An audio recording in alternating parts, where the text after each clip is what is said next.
Recording by यंसी studio, लोटन बाजार, Siddharthnagar.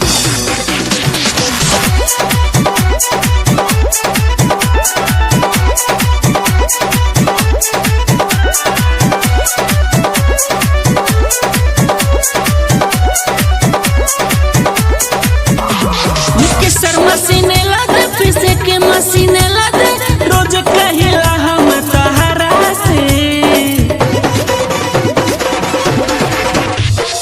Mixer मशीने लादे पीसे के मशीने लादे रोज कहिला हम तोहरा से भले जबरसिया ये भोला भंगिया पिसाई ना हमरा से भले जबरसिया ये सैया भंगिया पिसाई ना हमरा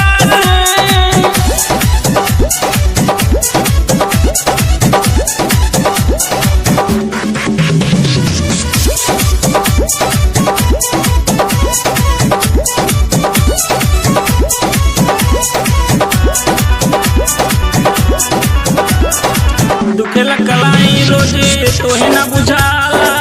खोआ मलाई रउआ से ना घोटाला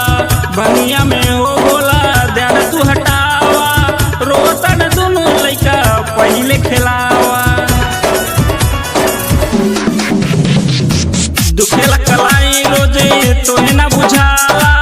खोआ मलाई रउआ से ना घोटाला बनिया से हो बोला ध्यान तू हटावा रोतन दुनू लइका पहिले खिलावा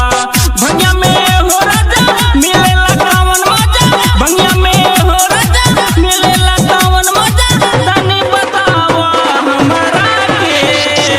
भले जबरसिया ये सैया भंगिया पिसाई ना हमरा से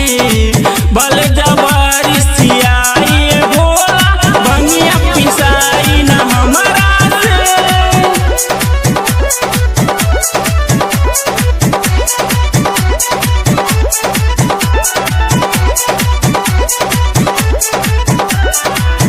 एहो गणेश के पापा सुनी हमरे बात के चिलम न चढ़ाइब हमें कबर आधी रात के रउआ त खाली पिए खाए के खबर बा भक्तन के भीड़ लागल बड़े देवघर बा एहो गणेश के पापा सुनी हमरे बात के चिलम न चढ़ाइब कबो हमें आधी रात के रउआ के खाली पिए खाए के खबर